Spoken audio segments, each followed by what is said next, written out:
Success without chains is just a dream. Bismillahirrahmanirrahim. Honorable Chief Guest, worthy parents, and my dear audience, Assalamu alaikum wa rahmatullahi wa barakatuh. The stage on which I will share my stance is based on a famous मुअज़्ज़िज़ वालिदैन, please आप तशरीफ रखें, हमारी teachers के लिए मस्ती कर रहे हैं। कदरमनो मेलमनो मैं तो stage on which I will share my stance is based on a famous slogan, nothing to lose but change.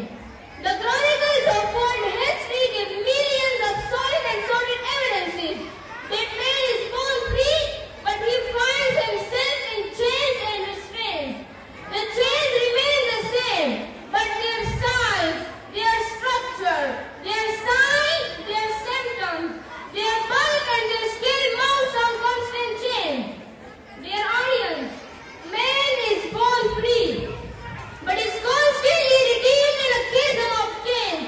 The change of towering tradition, the change of consistent custom, the change of anomalous convention of exotic ritual, the change of alien influence, the change of imperial imposing, of patricious margin, so on and so forth.